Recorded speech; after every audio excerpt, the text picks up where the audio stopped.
All right, good evening. I'd like to call the special meeting of the Budget and Finance Commission to order at 6:30 PM. First, we'd like to start off with a roll call vote. Doug, can we take the roll call vote?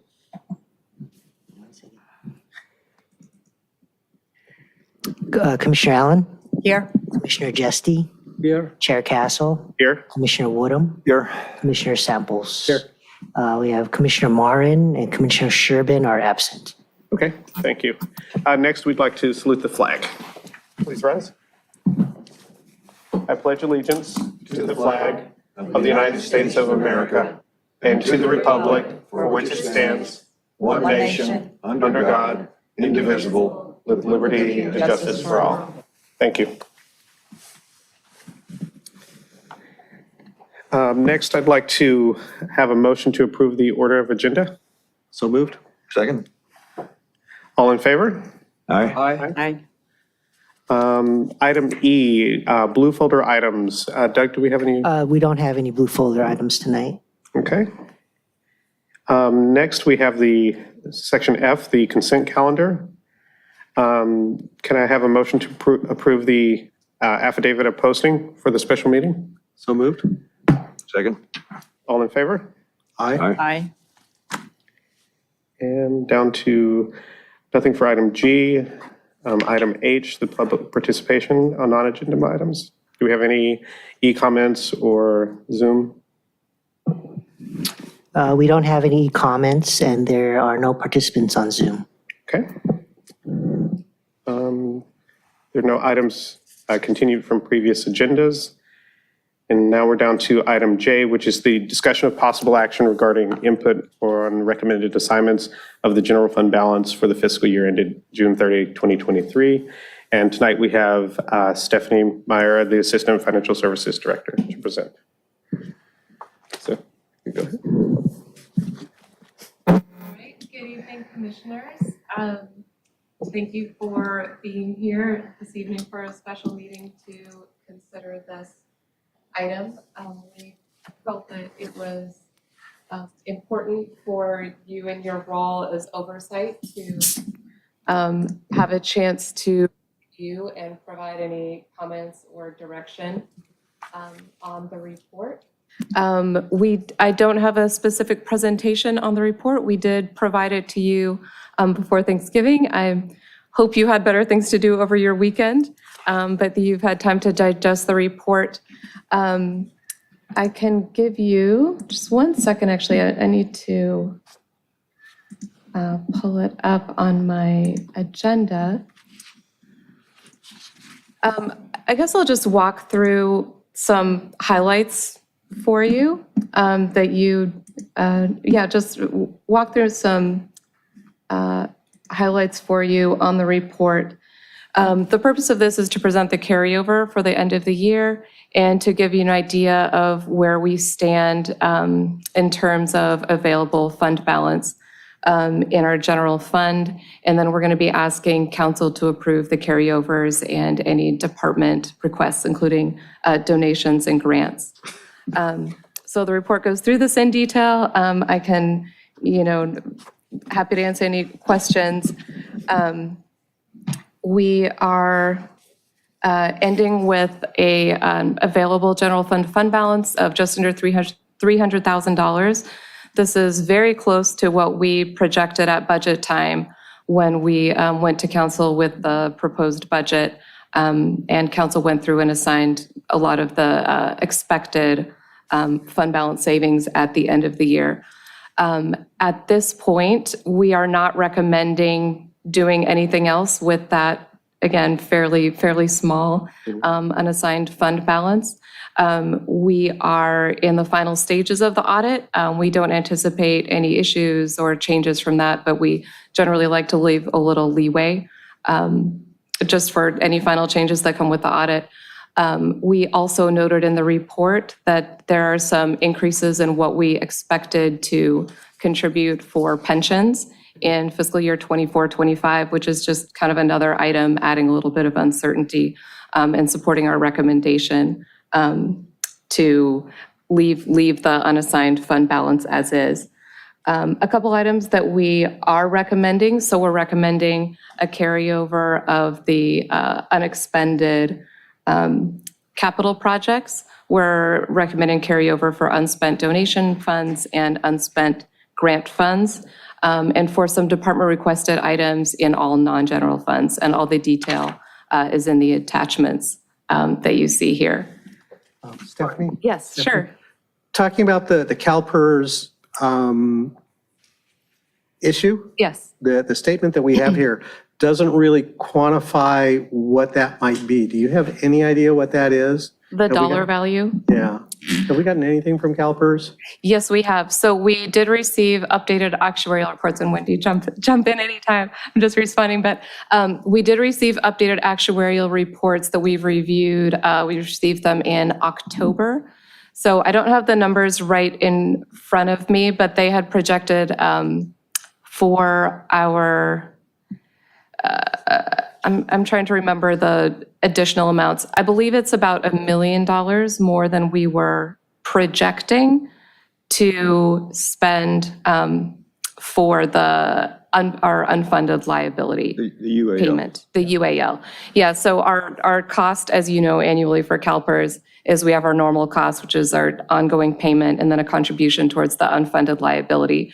In December of last year, CalPERS had projected kind of a small, this thing is about $300,000 for miscellaneous and a little higher for safety, about $500,000 in fiscal year 24-25. We came back as a few $100,000 higher in the miscellaneous, I believe about $500,000 higher for safety. And then they also recommended that we make an additional UAL payment to avoid negative amortization. So basically, we did a situation where the required payment is not going to cover our total interest. So if we put all that together, I believe the total was about $5 million. Does that sound right, Wendy? That's right. 5 million Total. into UAL. Yes. Okay. And that's after last year that we supposedly zeroed out our UAL. It is. So, and we'll have some additional information for you that goes into more detail on that.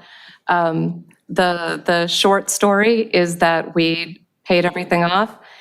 There was one great year followed by a bad year. And the bad year essentially wiped out all of the additional, the bad year more than wiped out the gains that we had made. So before the negative, it turns out at 7.5% investment return, we were overfunded. So we were in a positive balance, I think, between our two plans of about 45 million before that negative return. So just as a point for our finance department, Yes. when we paid off our UAL and we had a budget surplus here in the city and the city went on a spending spree, the Budget and Finance Commission suggested that that was a bad idea. And it turns out that was a bad idea. So, I think it boils down also to, what we've said, we wish we had a crystal ball. And most financial professionals or anybody attached to finance in a realm will always be conservative. And then we have dreamers, and we're the ones that crush and/or give thresholds for dreams, right? So I think it's just reflective of the perspective, because the engineer wants to build and we tell them how much we could afford, and, we want to stay or on the side of error. I just think it's just different perspectives, but, if you notice, the administrative report pushes and hopes that this commission would continue to recommend what you have, which is to not spend the unallocated as we get ready to go to commission, to council next week, because that is what we firmly feel, with these turns and how budget will be strategically changing, with this.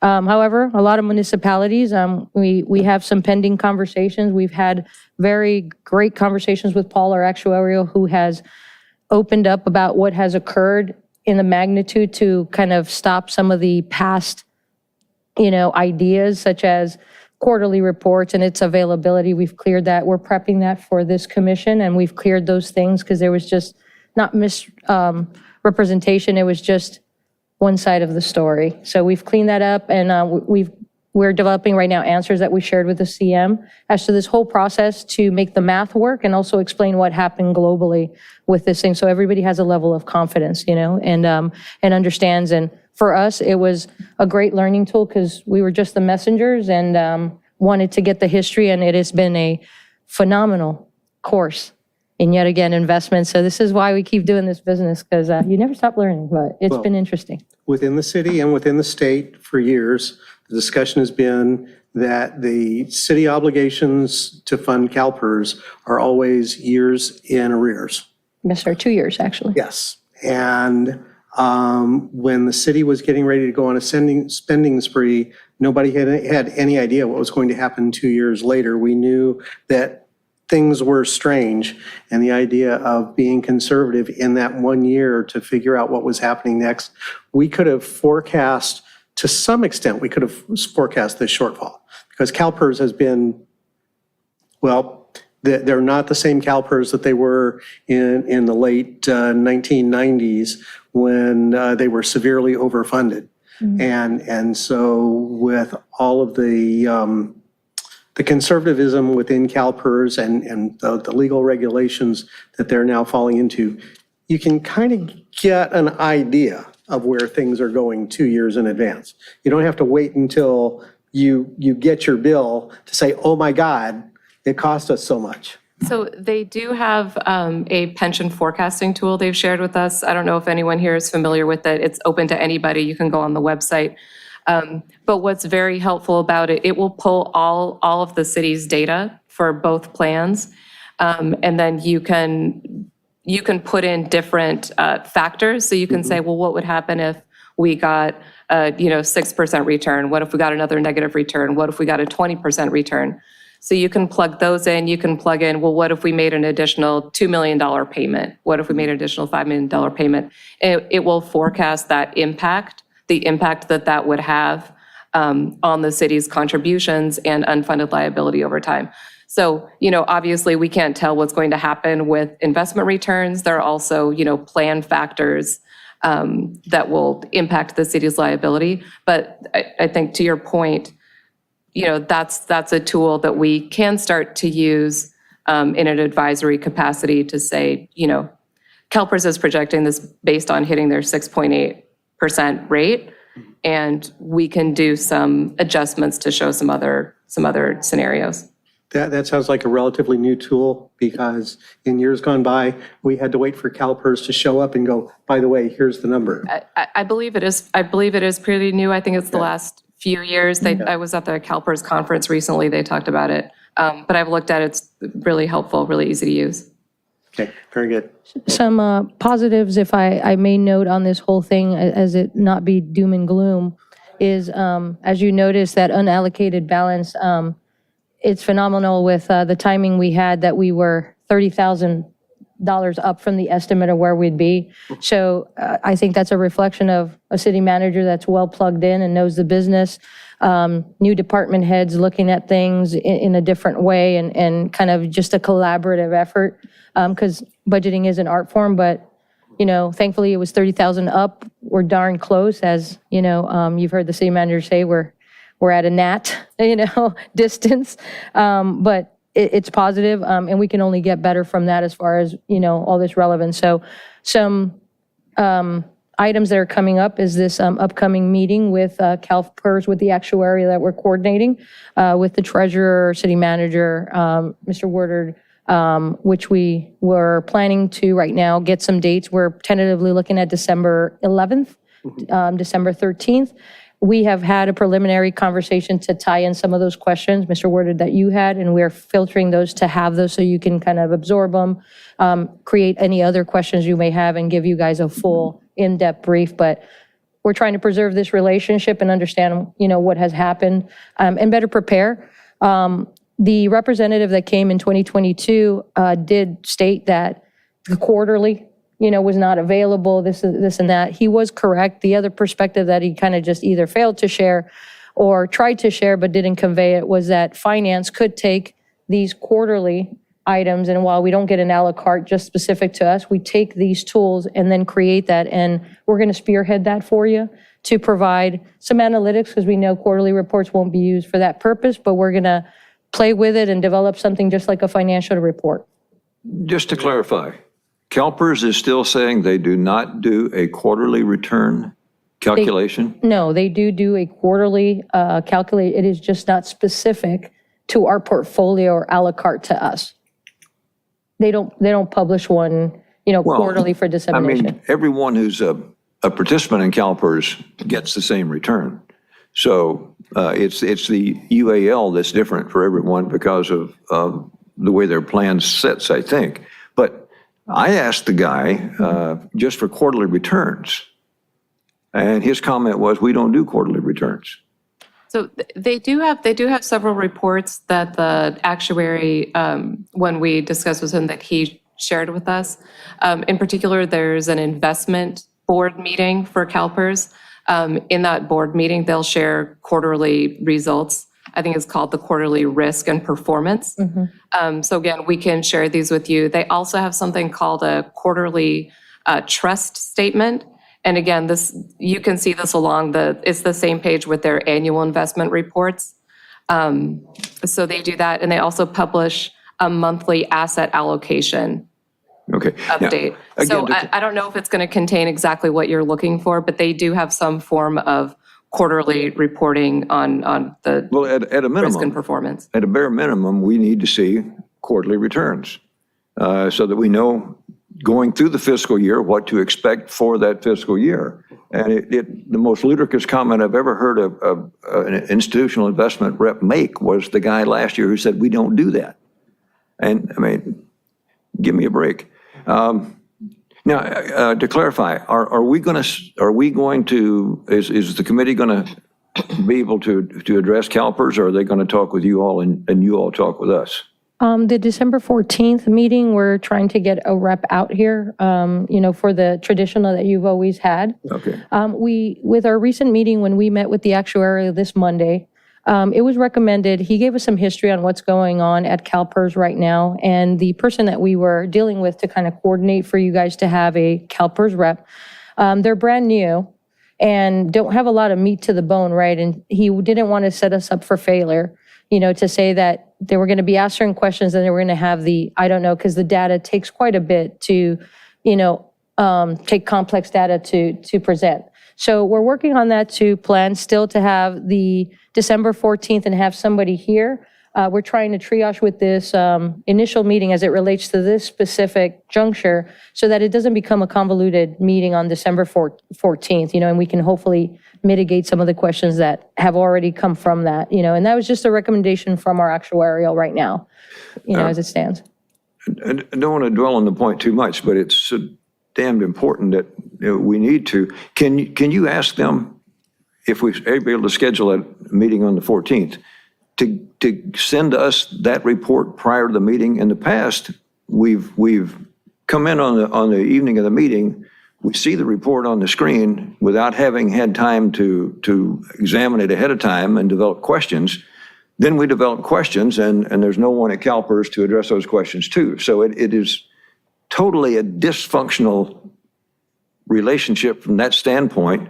And again, totally unbelievable for a $500 billion fund. So if you would, ask them if we can to please send that information ahead of time electronically, and then you send it to us, and we can at least have a chance to look at it before the meeting.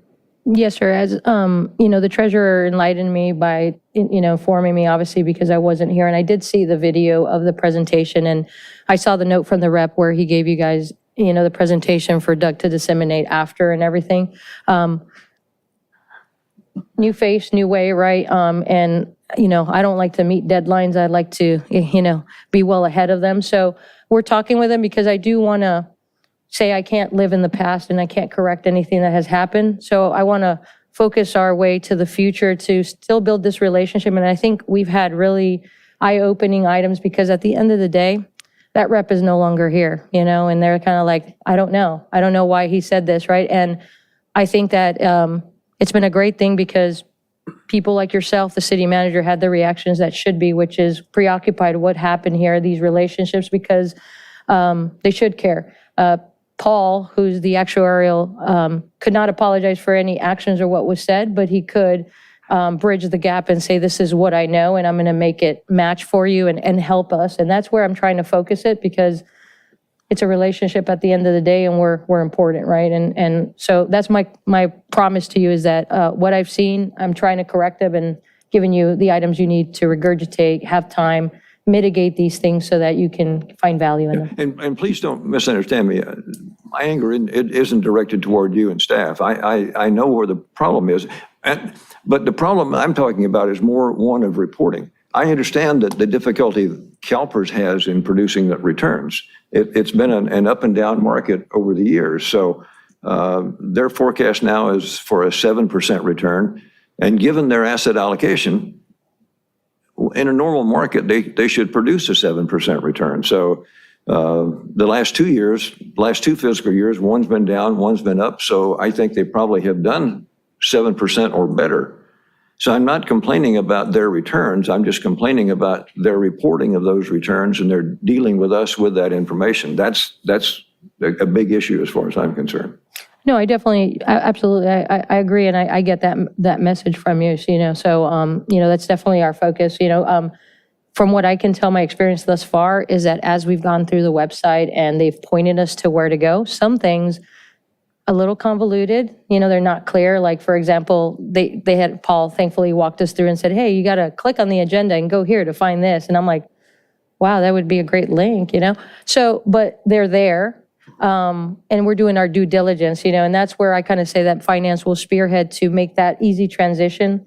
What you're asking for, if it's there, I will give you a clear answer, like it's there and not. And they're working with us is another thing. Paul's been more than eloquent with us to give us information and tie it up for us. Because like I said, we have bombarded him with questions because we're like, hey, do it again. Let's do arithmetic together, right? And he understands that, and that's worked very well. So. And have you been able to determine why it takes them 17 months after the end of the fiscal year to give us the UAL for that fiscal year? So, no, I don't have a direct answer as to why it's taken them that. When we went to and we're at the CalPERS, we were asking them, there was a lot of people who didn't give us a direct answer. And then the assistant finance director went on the website and said, let me see what I could do, clicked, and there it was. So I think a lot of it too is lack of knowledge and asking, and we're one that we're not afraid to ask the question of, I don't know, where is it, right? And she did that. We found it, and I was like, CM, and a little bit of annoying. I've become the CM's messenger, and I call on the minute, every minute. I'm like, I need it, right? Establishing those relationships. But a lot of people, I think, didn't know, and they, instead of telling us, like, I don't know where that's at and why it didn't come out. Yeah, again, that's an issue. If you're a fund manager with a $500 billion fund and lots of cities and counties in the state depending on you, you don't depend on them to track the damn stuff down in the report. You highlight it and send it to them. And that's what we need to hold their feet to the fire and make sure they do that.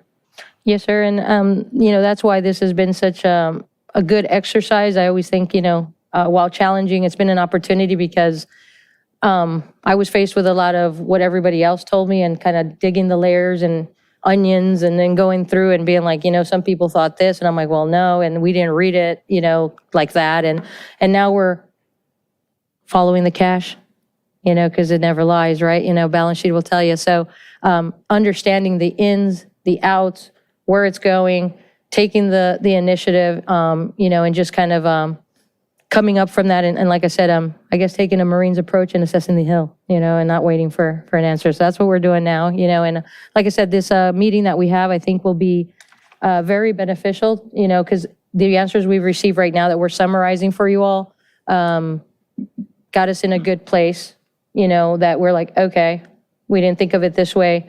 The rep didn't share this way, right? And so I think the follow-up meeting with Paul will be very lucrative to give you guys more information ahead of time, and answer any additional and give you time to develop those questions if you're not sufficed with what's presented. Yeah, I look forward to that meeting. That'll be good. Yep, absolutely. Other than that, I just wanted to point out some items here, major contributors to this estimated fund balance, if you recall, in the budget, we did recognize $1.6 million upfront from savings, in-year savings for, overtime to fire, and things of those items. We have the traditional encumbrances, so there's nothing that we're doing anything different than your traditional execution of encumbrances for the fund balance, calculations. So this overall, we ended higher than expected in unallocated, still recommending from a staff perspective, just due to these factors, the what if in life, to hold. And not recommending any additional spend on that. So any questions we can answer, feel free. Expenditures were some 13 million or so under the revised budget. What was involved in that? Was that capital projects that weren't spent, or? So there was a couple items, and that related to that. There were some, capital items that weren't spent because of project, delays or non-availability. Now, as we see, like if you remember, the Q1 report showed that we're amping up. We're almost at the same pace of expenditures, but now we're moving a little bit more. The priorities of capital have changed. So that was really the major driver of it.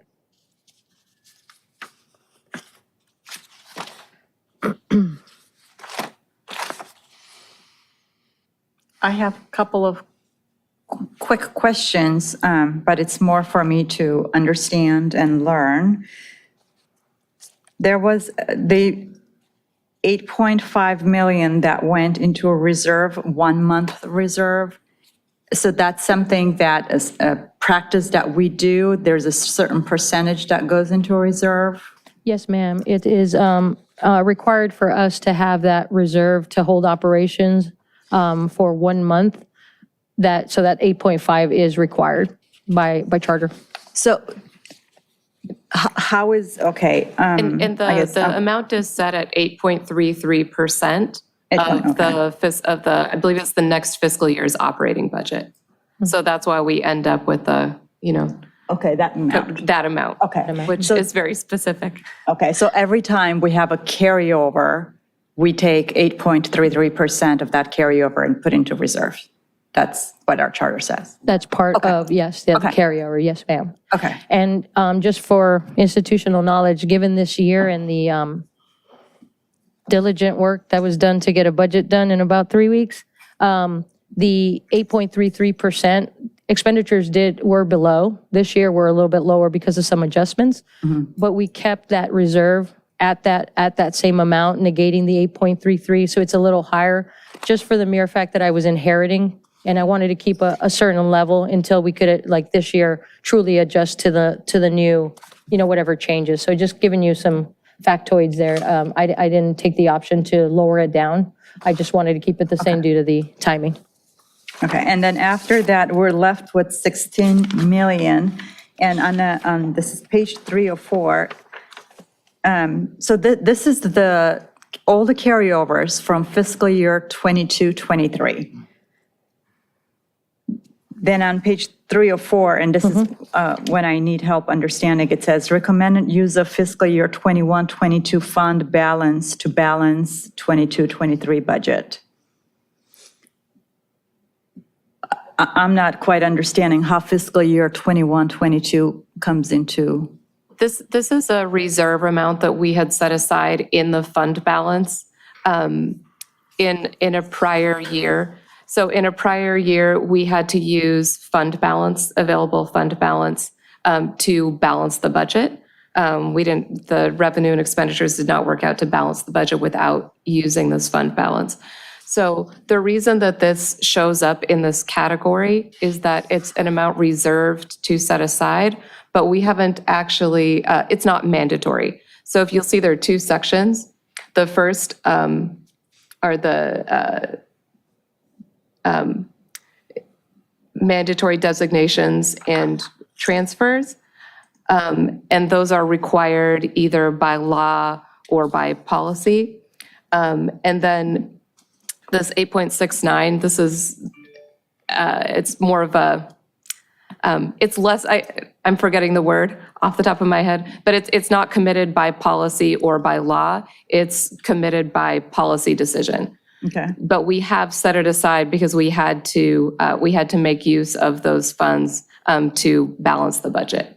So it just means that this amount in our fund balance is not available to spend, which is why we're removing it before determining the available fund balance. And it's makes sense. going, so this came from fiscal year 21, 22? We took it, it was available fund balance in fiscal year 22 that we used in fiscal year 22, 23 to Okay. balance out the budget. I know it's And now not the easiest.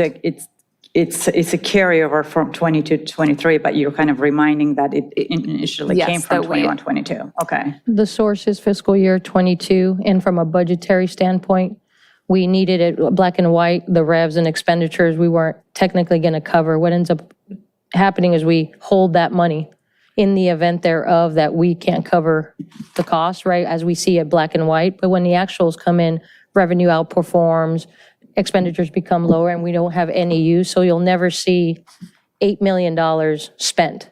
It's not intended to spend, it's a budgetary tool to say, in a black and white world, we don't have enough rev to cover what we're doing. But then when the actuals hit, our performance exceeds and we have no use for that money, but we still have to reserve it because it has a restriction. It's only going to be used for a balancing purpose, in the event that we're deficit. I've never seen a city use Okay. that fund balance budgetary allocation to this day after 25 years. Okay. I hope never to see it. Okay. Thank you.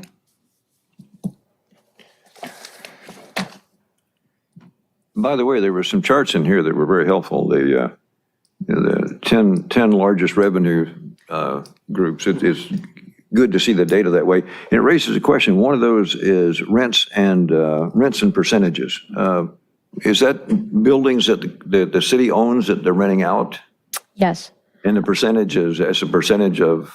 The percentage is agreed, income. and it escalates sometimes 2 to 4% every year, depending on the agreement. We adjust that in budget. Okay.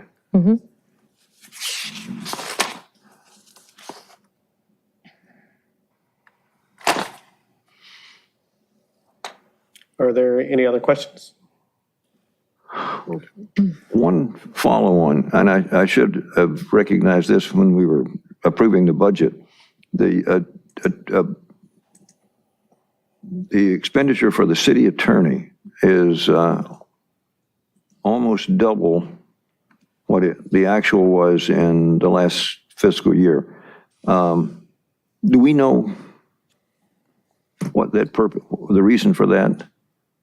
It's not double, I'm sorry. But it is a healthy increase, It's only about 35%. yeah. Well, from a kind of linear approach to it, as you increase your payroll size, right, pension costs increase. So we could kind of attribute it that as the payroll burn increases, our pension, and employer costs really increase. And, so I don't have the data to tell you exactly from this point to that point, which is actually a good Okay. note to find the driver as to how much we increase. That would kind of explain that it should be commensurate to that. So, but that would be the primary driver.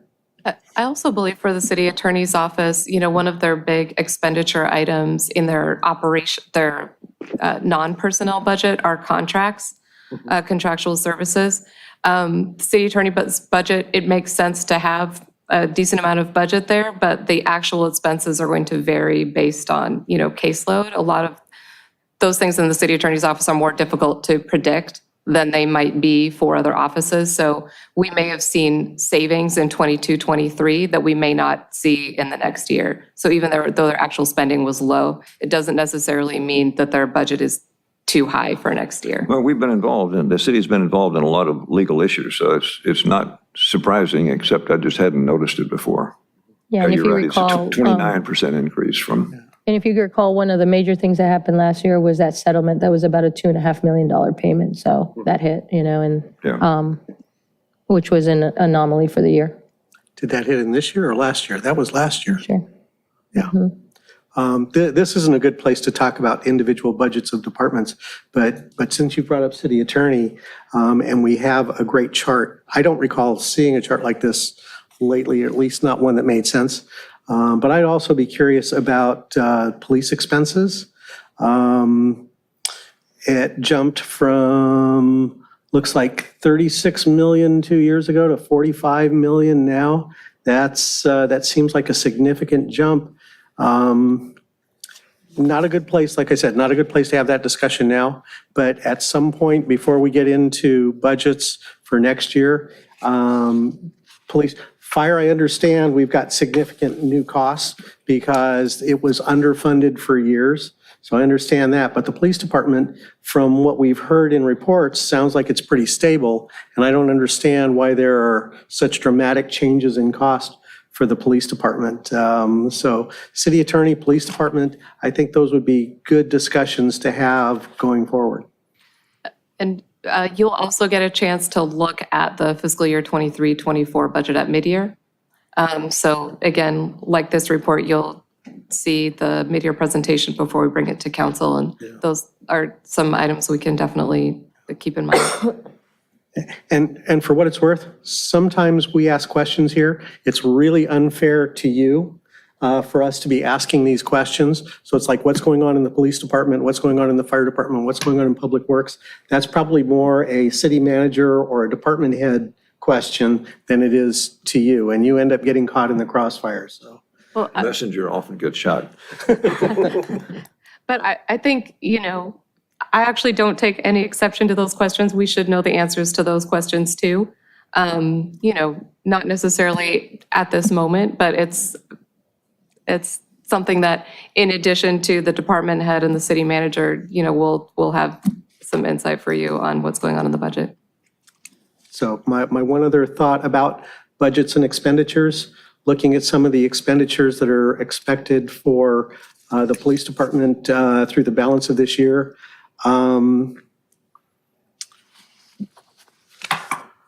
There are not huge expenditures in the overall scope of the budget, but I have to spot things very quickly with respect to public safety departments, and some of them don't make a lot of sense.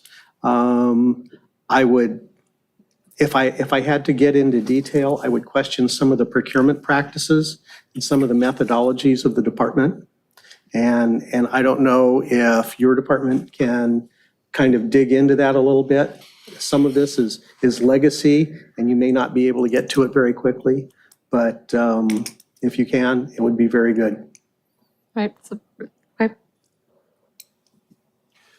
Wendy, what do you all need from us, from the committee on this? Well, as you know, the city manager is always very interested to get this commission's, recommendations, so that currently, right now, we're prepared to present for the 12/5 council meeting. We just need to know what your recommendations are as with what the reporting and unallocated balance is that we're presenting. If A, you would like to recommend, as you previously have, to not spend at this moment, or if you're going another way, whatever your recommendation is, so we can include it in the administrative report for council to consider. I move we accept staff's recommendation on this. Do we have a second? Discussion first, right? Or, yes. Okay, so if I'm understanding this right, we're recommending that the unallocated funds not be expended. We're recommending that it be held in reserve. And is there anything else that we're recommending for this? That was the thing I was referring to, just that unallocated. That's it. Is there anything else you need from us? No. Because I think that's all we can do at this point, right? Right. Then I will second the motion. Can we have a roll call vote, please? Sure. Before we do that, just wanted for the record, there aren't any public comments, no e-comments, or there's nobody on Zoom. Okay, thank you. So Commissioner Allen, Aye. Commissioner Jesty, Aye. Chair Castle, Aye. Commissioner Woodham, Aye. Commissioner Samples. Aye. Okay, thank you. One second.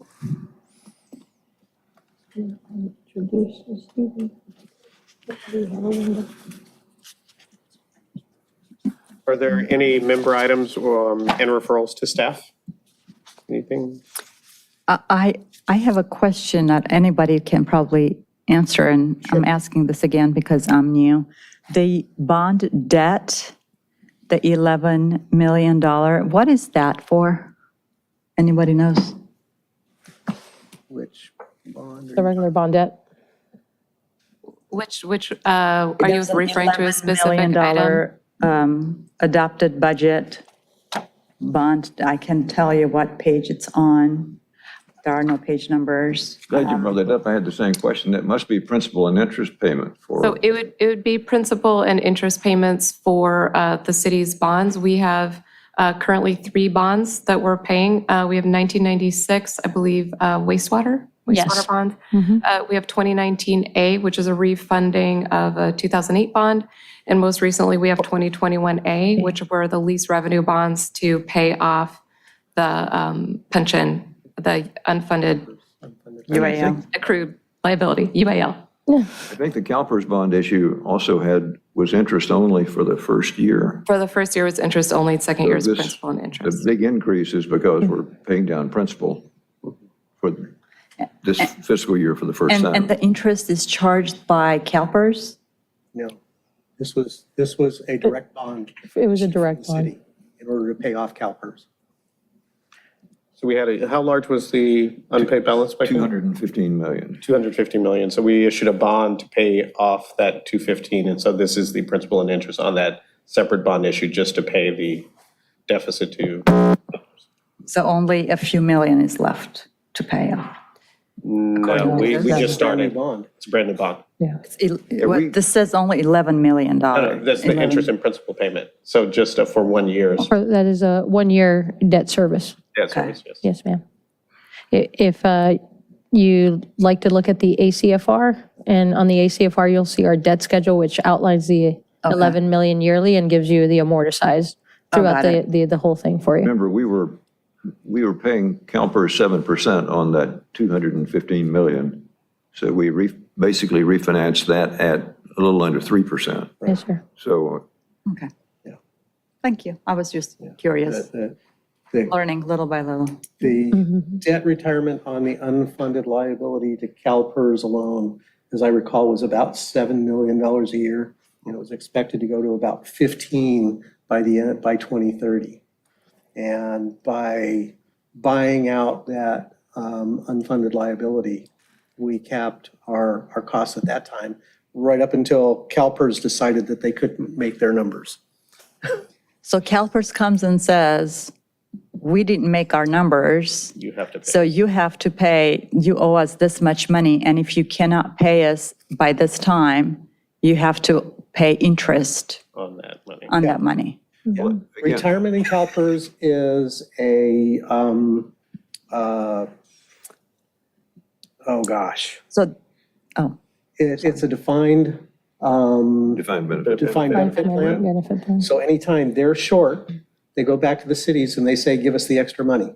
so I'm going to tell Wendy something, and I'm just, in no means I'm not advising you to do this, but there are cities who are looking to get out of CalPERS.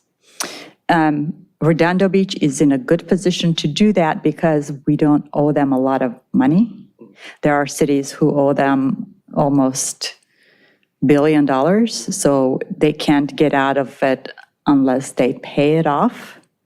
Redondo is in a good position to get out of CalPERS, and it's a big, it's not even an ask. I'm just letting you know to maybe, I know Torrance is looking into that. But that's something to maybe consider.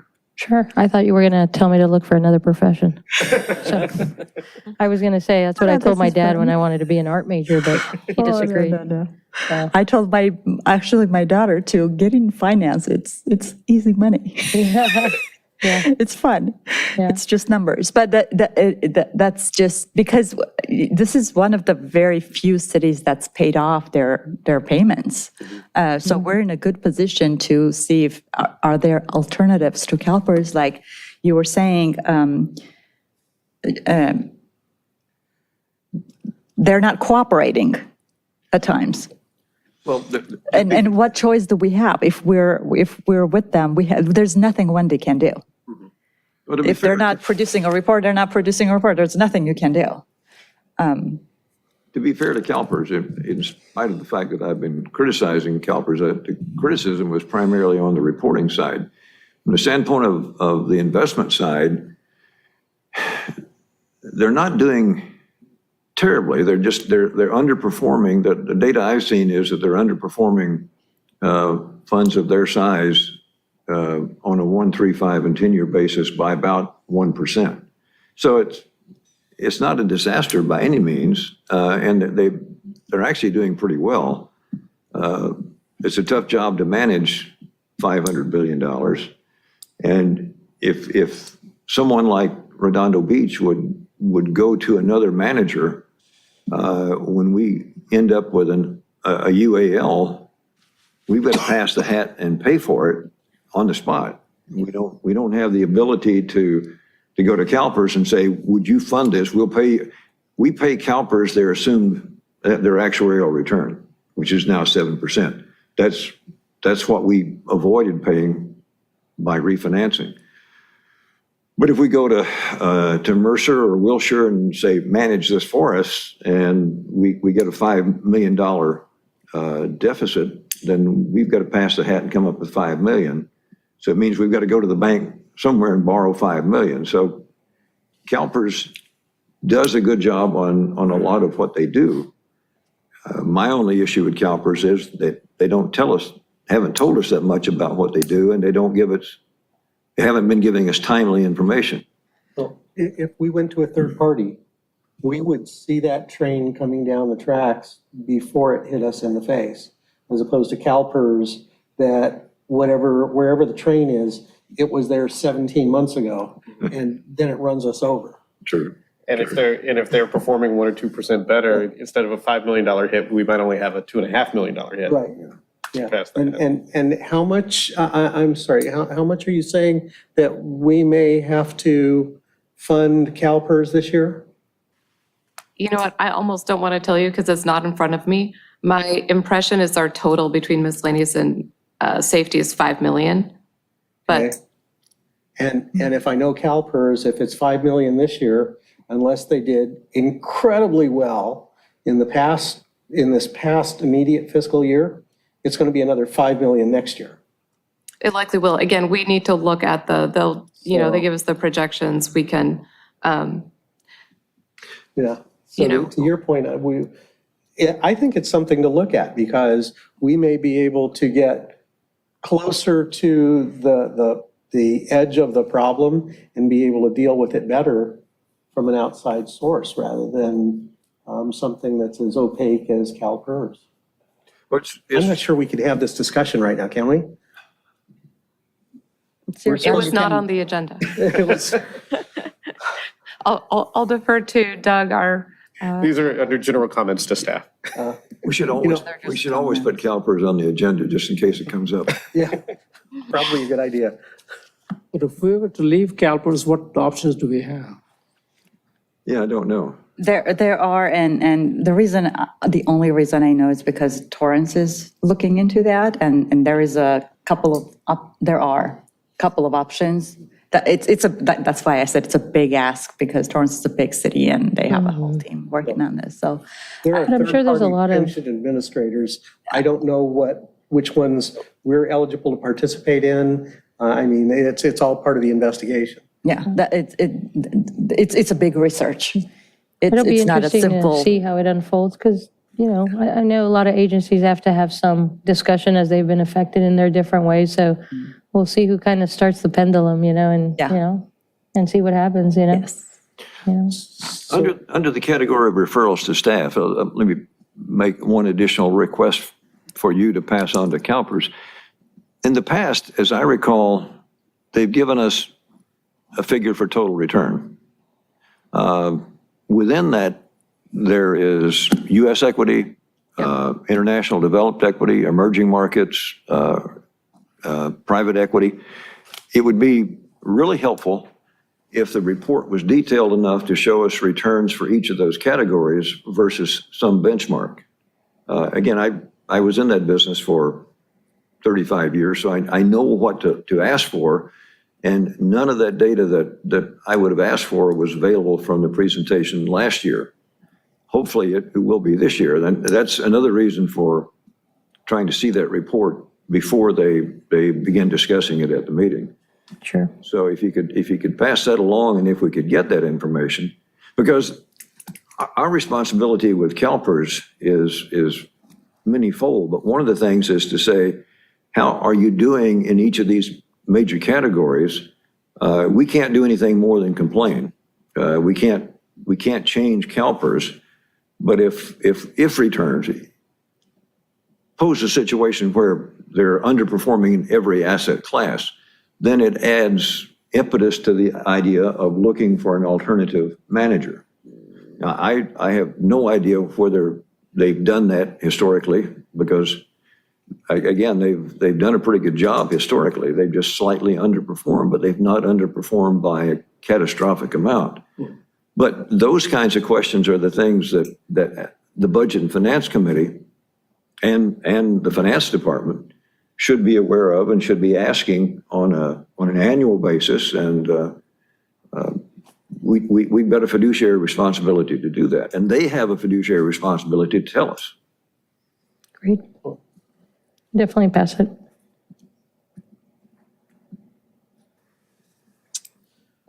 I don't know if it's appropriate to consider this a request to staff, or if you need some type of correspondence or letter from the committee in order to move it forward.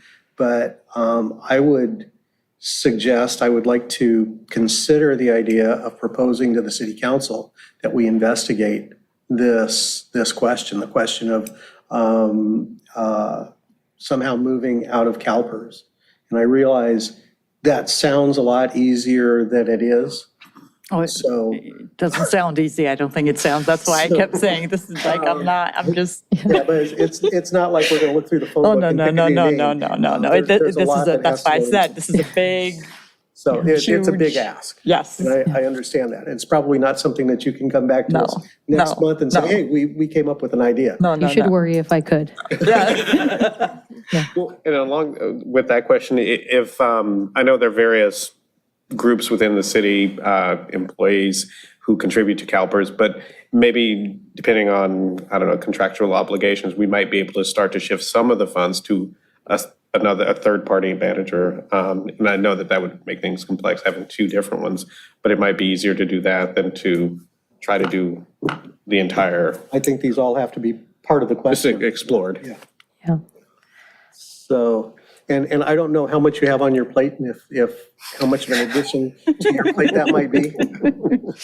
You might give it to the city manager's office and ask them to do it. Yeah. Yeah, I mean, They're not I'll here, share. so. Yeah.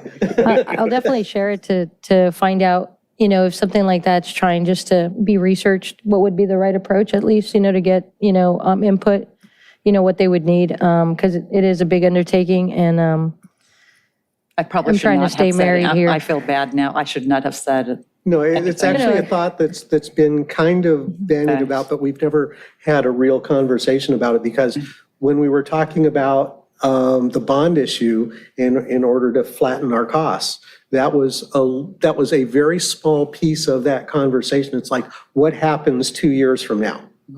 And nobody had any information, thoughts, or wisdom on what would happen 2 years. But we're now 2 years later, and we find out what happens. When CalPERS isn't doing their job 2 years later, we've got to write another check.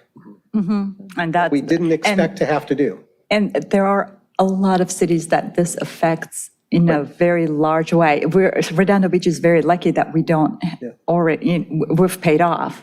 But we're getting surprises in other cities. They're just 10, 20, $30 million surprises that was not budgeted. It's it was unforeseen. Well, So $5 this is a million big surprise deal. here is very unforeseen. How big is our total pension obligation? It's like 100 and something million, right? Yeah. So this is 5% that they missed their number. And, If they and, said they were going to make 7, that means they made 2. and what and this is so not the topic to talk here, but Yeah. I'm so curious, what is it that they did that their numbers were so low? Because our deferred comp is 10.8% compared to they're doing 5.8%. It's, Don't know. and they have these experts doing all these investments, where in deferred comp, it's just people picking this or that. Well, several years ago, they were very, very aggressive. And in the dot-com bust and in the 2007 depression or recession, they got crushed. And there were a number of laws that were passed, a number of regulations and policies, and they had to change their whole investment policy because they were taking too much risk. And now I don't know what they're doing. I don't have any idea what they're doing, but I don't know. Well, that's a discussion that We should have with them when they're here. There's some of those kinds of questions we should ask them when they're here. But for instance, there's an area on which we know they're not taking enough risk, and that is the allocation to private equity. They've been underfunded in private equity. The rub on private equity, and some people in this committee have complained about high fees. Well, we're looking for after fee returns. So private equity is a good place to invest. And so there have been times, I suppose, when they've been too risky, and times when they've been, but Too conservative. that's an easy hindsight question to answer because you never know ahead of time. No one knew at the end of fiscal 22 that returns are going to be down 7.5%. They were forecasting a 7% actuarial return. Negative 7.5 meant they missed the mark by 14% in 1 year. That's what generated the $5 million addition to UAL. But the entire industry underperformed in fiscal 22. It's not just CalPERS. So if we were somewhere else, we might have had a negative 6.5 instead of a negative 7.5, but we'd still have been under our target by some 13, 14, 15%. So It seems like, and this is pure speculation, they have kind of a flat line where they say, we're going to do a 7% return every year forever.